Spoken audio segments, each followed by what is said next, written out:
بسم اللہ الرحمن الرحیم۔ شروع اللہ کے پاک نام سے جو بڑا مہربان نہایت رحم والا ہے۔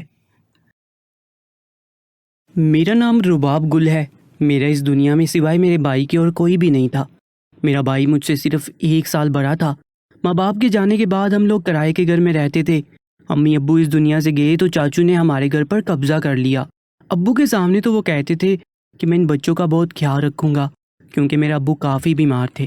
لیکن جیسے ابو اس دنیا سے گئے تو انہوں نے اپنا رنگ دکھا دیا۔ پورے خاندان میں صرف ابو نے ہی اپنا گھر بنایا تھا، باقی سب لوگ کرائے کے گھر میں رہتے تھے، اس لیے انہوں نے فائدہ اٹھایا تھا۔ میرے ابو کی طبیعت بہت خراب تھی۔ ایک دن امی ان کو خود ہی ہسپتال لے گئی، کیونکہ میرا بھائی بھی گھر نہیں تھا اور میں بھی راستے میں ہی حادثہ ہو گیا۔ ابو تو پہلے ہی بستر مرگ پر پڑے تھے، ان کے ساتھ امی بھی اس دنیا سے چلی گئی۔ امی کو کچھ کہنے کا موقع نہیں ملا۔ ابو نے آخری سانس لیتے ہوئے بھائی سے کہا کہ اپنی بہن کا بہت زیادہ خیال رکھنا، یہ اب تمہاری ذمہ داری ہے۔ میرا بھائی کوئی بہت ذمہ دار انسان نہیں تھا، وہ اپنی دنیا میں مصروف رہتا تھا۔ ابو ہمارے 8 سال سے بیمار تھے، لیکن اس کو کوئی زیادہ فکر نہیں تھی، لیکن اب تو سب کچھ اسی پر پڑ گیا تھا۔ امی کا کچھ زیور تھا اور ابو کے علاج کے لیے کچھ پیسے جمع کیے تھے، وہی ہمارے پاس تھے۔ ہم نے کرائے کا چھوٹا سا گھر لے لیا اور وہاں پر رہنے لگے۔ یہ گھر نہایت ہی گندا تھا۔ اس میں 2 کمرے تھے، ایک کمرے کو کمرہ کہنا بھی نہیں چاہیے، وہاں پر لگتا ہے کہ کسی نے مرغیاں رکھی ہوئی تھی، اور ایک باتھ روم تھا جو باہر صحن میں بنا ہوا تھا۔ میں نے بھائی کو کہا کہ یہ چھوٹا کمرہ تو رہنے کے قابل نہیں ہے، یہاں پر کباڑ رکھتے ہیں اور بڑے کمرے میں سونے کے لیے جگہ بنا لیں گے۔ تو اس نے کہا کہ نہیں، مجھے الگ سے کمرہ چاہیے۔ میں نے کہا کہ تم نے کمرے کا کیا کرنا ہے، وہ کمرہ رہنے کے قابل نہیں ہے، اس کو جتنا بھی صاف کر لو اس سے بدبو نہیں جائے گی۔ دوسرا کمرہ کافی بڑا تھا، ایک سائڈ پر میں نے اسے کہا کہ وہ اپنا بستر بچھا لے اور ایک سائڈ پر میں اپنے لیے بستر بچھا لوں گی، لیکن اس کی ضد قائم تھی۔ اس نے مجھے کہا کہ تم اس کمرے کو صاف کرو جتنا تم سے ہو سکتا ہے، باقی اگر اس میں سے بدبو آئے گی تو وہ میرا مسئلہ ہے۔ میں نے کہا کہ جانوروں والے کمرے میں سو گے تو کوئی بیماری ہو جائے گی، لیکن اس نے میری بات نہیں مانی۔ پتہ نہیں اسے الگ کمرہ کیوں چاہیے تھا، ایسا بھی اس نے رات میں کیا کرنا ہوتا تھا کہ اسے الگ کمرے کی ضرورت تھی۔ 2 لوگ تھے ہم گھر میں، پہلے تو میں امی ابو کے ساتھ ہی سوتی تھی، مجھے بھی ڈر لگتا تھا اکیلے سونے سے، اور اب ویسے بھی دل میں اتنا بڑا دکھ بھی تھا، اب تو ہر کسی سے ڈر لگتا تھا۔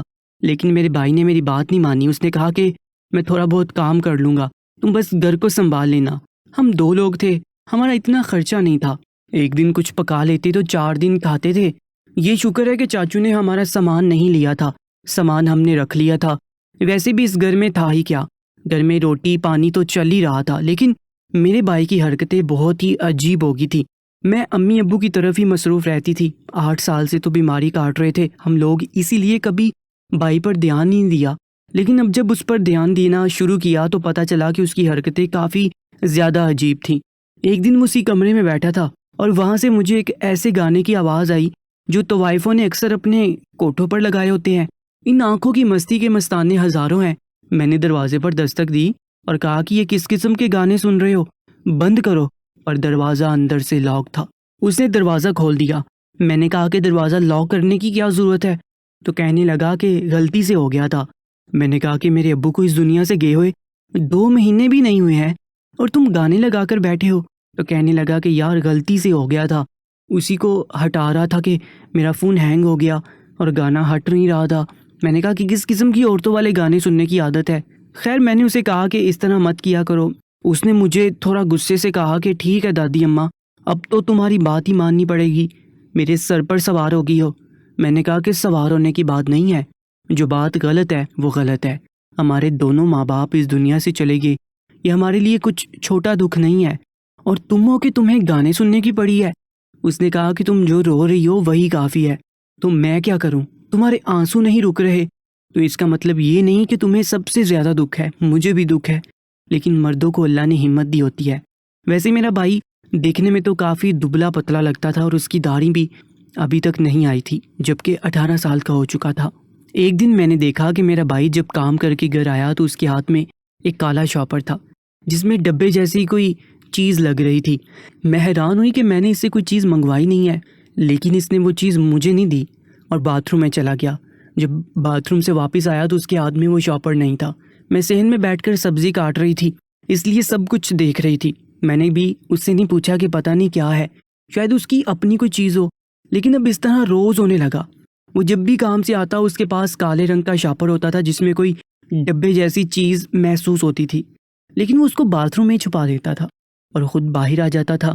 لیکن اگلے دن جب میں باتھ روم میں گئی تو میں نے سارا باتھ روم چھان مارا، وہ چیز تو وہاں پر تھی ہی نہیں۔ اب تو میرا بھائی رات کو بھی دیر سے آتا تھا، میں اسے کہتی تھی کہ میں اکیلی ہوں، ذرا جلدی آیا کرو، تو وہ کہتا تھا کہ میرا کام ہے اس طرح کا۔ جب پوچھتی تھی تو کہتا تھا کہ مزدوری کرتا ہوں۔ مزدوری کا کام آدھی رات تک کون کرتا ہے؟ اندھیرے میں تو مزدوری کا کام نہیں ہوتا۔ ایک دن میں کریانے کی دکان پر گئی اپنی ایک سہیلی کے ساتھ، مجھے اپنی کوئی پرسنل چیز لینی تھی۔ جب میں نے دکاندار سے کہا تو اس نے مجھے وہ چیز کالے شاپر میں ڈال کر دی۔ ویسے تو اس چیز کی بات عام سی تھی، اس چیز کی ہر لڑکی کو بھی ضرورت ہوتی ہے، لیکن دکان والے اس کو کالے شاپر میں یا کسی اخبار میں لپیٹ کر دیتے ہیں تاکہ برا نہ لگے۔ جب میں نے اس کی طرف دیکھا تو مجھے لگا کہ یہ شاپر تو اس کے ساتھ کا ہی لگ رہا ہے جیسا میرے بھائی کے ہاتھ میں ہوتا ہے، یعنی دونوں شاپروں کی شکل ایک جیسی لگتی تھی، لیکن میرے بھائی کا ان چیزوں کے ساتھ کیا کام تھا؟ یہ تو بالکل ہی لڑکیوں کی چیز تھی اور بہت ہی زیادہ ذاتی بات تھی۔ خیر میں واپس گھر آئی تو میرے بھائی نے مجھے ڈھیر سارے پیسے دیے۔ یہ کیا؟ تو کہنے لگا کہ یہ تنخواہ ہے۔ میں نے کہا کہ تم تو دیہڑی پر کام کرتے ہو، ویسے بھی پیسے لاتے رہتے ہو، پھر تنخواہ بھی مل گئی۔ تو اس نے کہا کہ میں 2 کام کرتا ہوں۔ مجھے تھوڑا افسوس ہوا، اس نے ساری زندگی کوئی کام نہیں کیا تھا اور اب اس کو 2 جگہ کام کرنا پڑ رہا تھا۔ میں نے کہا کہ 2 ہی تو لوگ ہیں ہم، ایک جگہ کام کرو تو بھی گزارا چل جائے گا۔ سوچا ہے کہ کچھ بچوں کو ٹیوشن پڑھا لوں گی۔ تو اس نے کہا کہ نہیں، مجھے گھر میں لوگوں کا آنا جانا پسند نہیں ہے، محلے کے لوگ گھر میں آئیں گے تو اس گھر کے معاملات پر نظر رکھیں گے، بات کریں گے، اور میں ایسا بالکل بھی نہیں چاہتا ہوں۔ تم یہ پیسے اپنے پاس رکھو ضرورت کے لیے، باقی روز کے جو پیسے ان سے روز کا کھانا وغیرہ بنا لیا کرو، لیکن گھر میں بھی کچھ پیسے ہونے چاہیے۔ اور میں نے سوچ لیا اگر میرے پاس زیادہ پیسے آ گئے تو میں چاچو پر کیس کروں گا۔ میں نے کہا کہ رہنے دو، ہم لوگ کیس ہار جائیں گے، وکیلوں کی فیسیں کون بڑھے گا اور تاریخوں پر کون جائے گا؟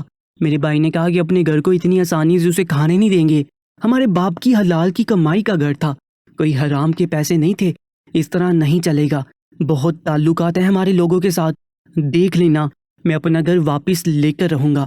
میں نے دل میں سوچا کہ یہ مزدوری کرنے جاتا ہے تو پھر بڑے بڑے لوگوں سے اس کے تعلقات کیسے بن جاتے ہیں؟ کون سے بڑے لوگ ہوتے ہیں اس جگہ پر؟ پتہ نہیں وہ کس قسم کی باتیں کر رہا تھا، مجھے اس کی باتیں سمجھ نہیں آتی تھیں، اور اس نے اتنے یقین سے کہا تو میں بھی سوچنے لگی کہ اگر ہمیں ہمارا گھر واپس مل جائے تو کتنی اچھی بات ہے۔ وہ گھر ہمارے بابا نے ہمارے لیے بنایا تھا، اس گھر میں ہمارے بابا کی یادیں بسی ہوئی تھیں، اور باقی خاندان والے بھی اتنے بدتمیز تھے کہ کسی نے بھی یہ نہیں کہا کہ ایک تو بچے یتیم ہو گئے ہیں، اوپر سے ان سے ان کا گھر چھین لیا، کیونکہ چاچو ہر ہفتے گھر میں دعوت رکھتے تھے اور سارے خاندان کو گھر میں بلا کر کھانا کھلاتے تھے۔ ان سب کے پیٹ میں تو حرام جا رہا تھا نا، ان کو کیا ضرورت تھی ہمارے خلاف بولنے کی؟ ویسے سارے رشتہ دار بڑے ذلیل ہوتے ہیں، کبھی نہیں سنا کہ کسی کے رشتہ دار اچھے ہیں، بہت کم لوگ ہوتے ہیں، شاید آٹے میں نمک کے برابر بھی نہ ہو۔ لیکن ہمارا چاچا ہمارے لیے ابلیس بن گیا تھا کہ میرا بھائی اس طرح کا کوئی کام کر لیتا تو بڑی اچھی بات تھی، لیکن یہ بڑا ہی مشکل تھا، اس نے ہمارے گھر کو کبھی بھی نہیں چھوڑنا تھا۔ اور پاکستان میں گھر کے لیے کوئی کیس کیا جاتا ہے تو دیوانی کیس چل پڑتا ہے اور 30 سال تک تو کیس چلتا رہتا ہے، اتنے میں گھر کے مکین ہی مر جاتے ہیں۔ ایک دن تو مجھے بہت زیادہ غصہ آ گیا اور میں تنگ آ گئی، میں نے کہا کہ یہ کون سی چیز لے کر جاتا ہے، کیونکہ تجسس تو ویسے ہی انسان کو کہیں کا نہیں چھوڑتا، اور وہ بھی اپنے ہی بھائی کے بارے میں، اور کوئی ایسا کام جو آپ کے گھر میں ہو رہا ہو۔ میں نے اپنے بھائی سے بات کر لی کہ جب تم باتھ روم میں گئے تھے تمہارے ہاتھ میں کالے رنگ کا شاپر تھا، واپس آئے تو ایسا نہیں تھا۔ کہنے لگا کہ نہیں، میرے ہاتھ میں تو کچھ بھی نہیں تھا۔ میں نے کہا کہ جھوٹ نہیں بولو، آج کی بات نہیں ہے، میں کافی دنوں سے یہ باتیں دیکھ رہی ہوں، کیا ہو رہا ہے اور شاپر کے اندر کیا ہے، کہیں تم کوئی غلط کام تو نہیں کر رہے ہو؟ تو اس کی شکل عجیب سی ہو گئی، رنگ فک ہو گیا، کہنے لگا کہ نہیں، ایسا کچھ بھی نہیں ہے، اور میں تمہارے لیے اتنی مشکل سے 2 جگہ کام کر کے پیسے کماتا ہوں اور تم مجھ پر الزام لگا رہی ہو کہ میں کوئی غلط کام کر رہا ہوں۔ تمہاری شادی نہیں کرنی ہے کیا؟ مجھے بھی تھوڑی شرمندگی ہوئی کہ ہو سکتا ہے کہ بیچارہ سچ کہہ رہا ہو۔ میں نے کہا کہ اچھا ٹھیک ہے، اس طرح کی باتیں نہیں کروں گی، لیکن اگر تم کوئی اس طرح کا کام کر رہے ہو تو مت کرو، ہمارے بابا نے ساری زندگی ہم کو حرام نہیں کھلایا ہے۔ میرے بھائی نے اپنا سر پکڑ لیا اور کھانا چھوڑ کے وہاں سے چلا گیا۔ میں اسے کوئی بھی بات کرتی تو میری بات کا جواب بھی نہیں دیتا تھا۔ ایک دن ہم لوگ ساتھ بیٹھے تھے، جب میں نے اپنے بھائی کی شکل دیکھی تو میں حیران رہ گئی۔ میرے بھائی کی آنکھوں میں سرما لگا ہوا تھا، لیکن یہ صرف اس کی آنکھوں کے اندر ہی نہیں بلکہ آس پاس بھی لگا ہوا تھا، اور پلکوں کے اندر بھی کوئی کالی کالی چیز پھنسی ہوئی تھی۔ ایسا لگتا تھا کہ اس نے آنکھوں کو میک اپ کیا تھا اور پھر اس کو ٹھیک طرح سے دھویا نہیں تھا۔ میں نے کہا کہ تمہاری آنکھوں کو کیا ہوا ہے؟ تو وہ گھبرا گیا اور اپنی آنکھیں مل مل کے صاف کرنے لگا، کہنے لگا کہ مٹی والی جگہ پر کام کرتا ہوں، آنکھوں میں جلن ہو رہی تھی۔ ایک دوست نے کہا کہ سرما لگا لو، سرمے میں بڑی طاقت ہوتی ہے اور ویسے بھی سنت ہے، اس لیے وہی سرما میں نے لگا لیا تھا، لگتا ہے وہی لگا ہوا ہے۔ میں بھی کوئی پاگل نہیں تھی، ساری زندگی میک اپ کی چیزوں کے ساتھ ہی گزری تھی۔ سرما اور کاجل میں فرق ہوتا ہے، سرمے کا کلر ہلکا ہوتا ہے، وہ کبھی بھی آپ کی آنکھوں میں اس طرح سے نہیں پھیلتا، پلکوں کے نیچے ہی ہوتا تھا۔ شاید میرے بھائی نے کاجل لگایا تھا اور مسکارا بھی، لیکن وہ ایسا کیوں کرے گا؟ پتہ نہیں، شاید میں ہی پاگل ہو گئی تھی۔ امی ابو کے جانے کے بعد میں نے اپنے آپ کے بارے میں بھی نہیں سوچا تھا، عجیب سا دماغ ہو گیا تھا میرا، ایسا لگتا تھا کہ وہ گئے نہیں ہے، ابھی بھی اسی دنیا میں ہے۔ اچانک سے مجھے آواز دیں گے اور کہیں گے کہ بیٹی ہمارے لیے چائے بنا لو، لیکن جب آس پاس دیکھتی تھی تو کوئی بھی نہیں ہوتا تھا، اس لیے میری دماغی حالت تو ویسے ہی نارمل نہیں تھی۔ میں نے بھی اس معاملے پر زیادہ غور نہیں کیا، لیکن اس کے بعد جو ہوا وہ بات نظر انداز کرنے کے قابل بھی نہیں تھی۔ ایک رات میں سکون سے اپنے کمرے میں سو رہی تھی جو مجھے اچانک سے کچھ عجیب آوازیں آنے لگیں۔ یہ دو طرح کی آوازیں تھیں۔ پہلی آواز تو کسی گانے کی تھی اور یہ گانا پھر سے اسی طرح کا تھا جیسے کسی نے ناچنے کے لیے لگایا ہو، اور دوسری آواز زمین پر دمک کی تھی، جیسے کوئی زمین پر چھلانگ مار رہا ہے، جس کی وجہ سے اس زمین میں وائبریشن ہو رہی تھی۔ اور جو میں کمرے سے باہر آئی تو میں نے محسوس کیا کہ یہ تیسری آواز بھی آ رہی تھی جو کہ شاید کسی گھنگرو کی تھی۔ یعنی کہ صاف بات یہ ہے کہ کوئی رات کے 2 بجے ایک بیہودہ سا گانا لگا کر، پیروں میں گھنگرو پہن کر رات کے اس وقت ڈانس کر رہا تھا۔ میں حیران تھی کہ یہ کون ہو سکتا تھا، آس پاس کے گھروں میں تو اس طرح کا کوئی بھی نہیں رہتا تھا۔ ایک طرف مولوی کا گھر تھا، ان کی بیٹیاں تو اس طرح کا ڈانس کرنے کے بارے میں سوچ بھی نہیں سکتی تھیں، اور دوسری طرف تو ایک بوڑھے انکل آنٹی رہتے تھے، اور زیادہ دور سے آواز نہیں آ رہی تھی۔ میں بھی نیند میں تھی، میرا سر گھوم رہا تھا، لیکن جب میں اپنے بھائی کے کمرے کی طرف گئی تو میرے قدموں تلے سے زمین نکل گئی، کیونکہ یہ آواز وہاں سے ہی آ رہی تھی اور صاف صاف آ رہی تھی۔ میں تو یہ سوچنے سے بھی قاصر تھی کہ میرا بھائی رات کی اس ٹائم اس طرح سے ڈانس کر رہا تھا، وہ بھی گھنگرو پہن کے۔ کیا مذاق ہو رہا تھا؟ کہیں میں نیند میں تو نہیں تھی؟ میں نے دروازے پر دستک دینا شروع کر دیا اور کہنا شروع کر دیا کہ کیا تماشا لگا رکھا ہے۔ تھوڑی دیر کے بعد میوزک بند ہو گیا، اس کا مطلب کہ وہیں سے آواز آ رہی تھی، اور آدھے گھنٹے بعد میرے بھائی نے دروازہ کھولا اور وہ اس طرح سے پیش آ رہا تھا جیسے نیند سے جاگا ہے۔ میں نے کہا کہ یہ تم کیا کر رہے تھے؟ ڈانس کر رہے تھے؟ تو کہنے لگا کہ تمہارا دماغ خراب ہے، میں کیوں ڈانس کروں گا، میں کوئی لڑکی ہوں؟ میں نے کہا کہ میں نے خود آواز سنی ہے۔ اس نے کہا کہ میں نے اپنے فون پہ گانا لگا کے شاید چھوڑ دیا تھا، اسی کی آواز ہوگی، میں خود سو گیا تھا، لیکن ڈانس کون کرے گا اس ٹائم؟ کیا پاگل ہوگی ہو؟ جاؤ مجھے سونے دو۔ اس نے میرے منہ پر دروازہ بند کر دیا۔ ظاہر ہے اس کے دل میں چور تھا، کیونکہ اس نے میری بات ہی نہیں سنی تھی اور مجھے وہاں سے دفع کروا دیا تھا۔ میں اپنے گھر میں اپنے کمرے میں آ گئی اور 2 گھنٹے تک مجھے نیند نہیں آئی۔ سوچتی رہی کہ وہ جھوٹ کہہ رہا تھا، کچھ نہ کچھ تو کرنا ہی تھا۔ میرا بھائی کس قسم کی حرکتیں کر رہا تھا۔ میری امی بھی میرے بھائی کو کہتی تھی کہ اپنے اندر کوئی مرد والی بات پیدا کر، بولتا ہے تو ایسا لگتا ہے کہ کوئی لڑکی بول رہی ہے، ویسے بھی نہیں کماتا ہے، تیرے اندر تو مردوں والی بات ہی نہیں ہے۔ اب تو میرا بھائی اچھے بھلے کما رہا تھا، پر ابھی بھی اس کے اندر مردوں والی کوئی بات نہیں تھی۔ میرے بھائی کا ایک بھی کام ٹھیک نہیں تھا، اس کے گھر آنے کا کوئی ٹائم نہیں تھا، کبھی آتا کبھی نہیں آتا، کبھی میرے جاگنے سے پہلے چلا جاتا تو کبھی میرے سونے کے بعد آتا۔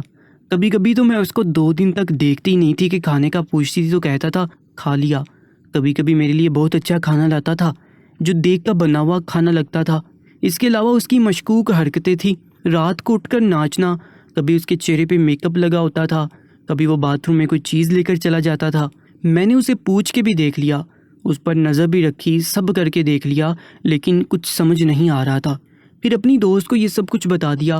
اس نے کہا کہ میرا ایک کزن ہے جو CCTV کیمروں کا کام کرتا ہے، تم ایک کام کرو، تم اس کی مدد سے باتھ روم میں کیمرہ لگوا لو چھت کے ساتھ، کیونکہ یہ جاتا تو باتھ روم میں ہے نا، وہ چیز لے کر پھر پتہ چل جائے گا کہ کیا کچھ ہو رہا ہے۔ ایک کڑی بھی تمہارے ہاتھ میں آ گئی تو ساری کہانی سامنے آ جائے گی۔ میں نے اسے کہا کہ اس کزن کو میرے گھر لے کر آ جاؤ۔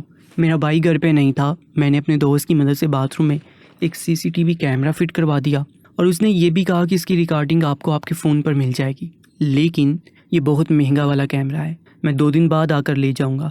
میں نے کہا کہ بے شک آ کے لے جائیے گا، مجھے اس کی ضرورت نہیں ہے، بس 2 دن کا ہی کام ہے۔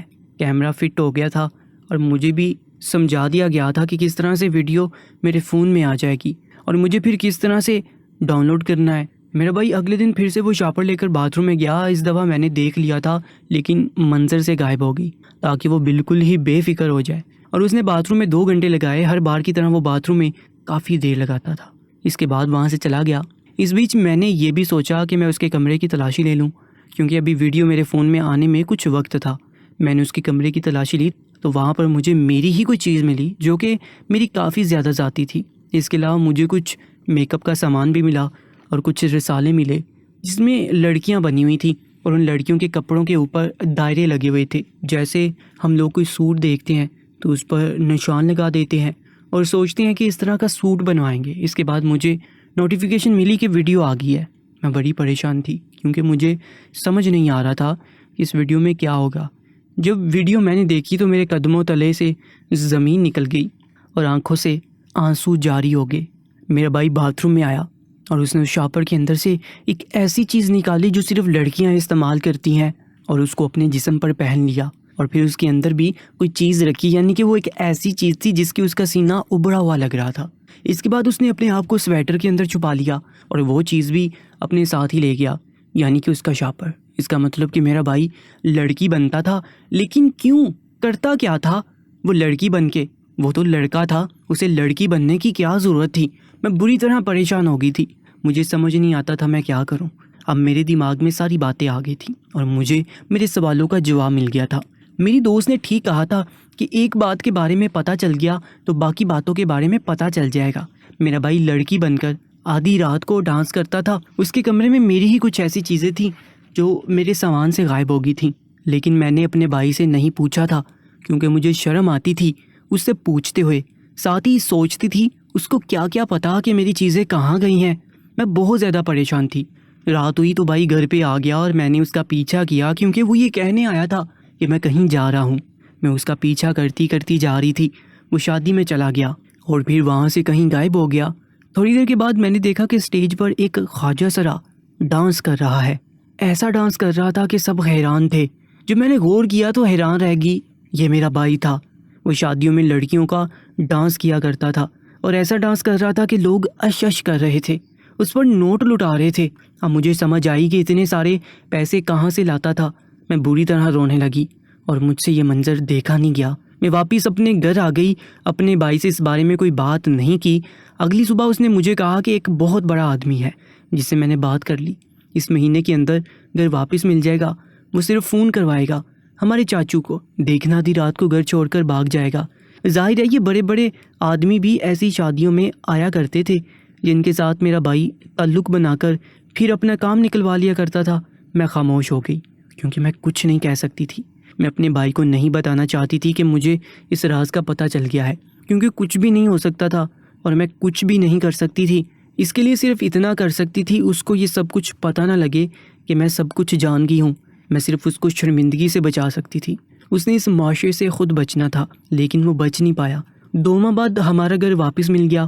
میرے بھائی نے کسی بڑے آدمی سے میرے چاچو کو فون کروایا کہ اس گھر سے نکل جاؤ، نہیں تو تم کو اور تمہارے سارے خاندان کو جان سے مار دیں گے۔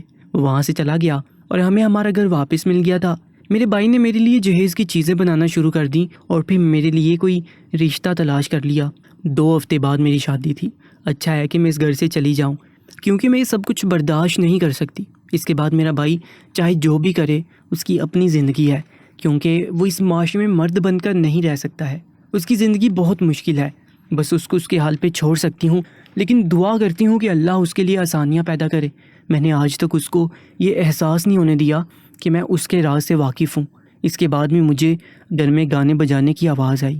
اس کے بعد بھی میں نے اس کے ہاتھوں میں عجیب و غریب چیزیں دیکھی، لیکن کبھی بھی احساس تک نہیں ہونے دیا کہ مجھے سب کچھ پتہ ہے۔ میری شادی ہو جائے گی، میں اپنے گھر چلی جاؤں گی۔ اس کے بعد بھی اپنے بھائی کے لیے دعا ہی کر سکتی ہوں کہ اللہ پاک اسے راہ مستقیم پر چلائے۔ کامنٹ سیکشن میں آمین ضرور لکھیے گا۔ اس ویڈیو کو لائک کر کے چینل کو بھی سبسکرائب کر لیجیے گا، کیونکہ اس چینل پر آپ کو ایسی ہی سبق آموز اور سچی کہانیاں سننے کو ملتی رہیں گی۔ اپنا بہت زیادہ خیال رکھیں۔ اللہ نگہبان۔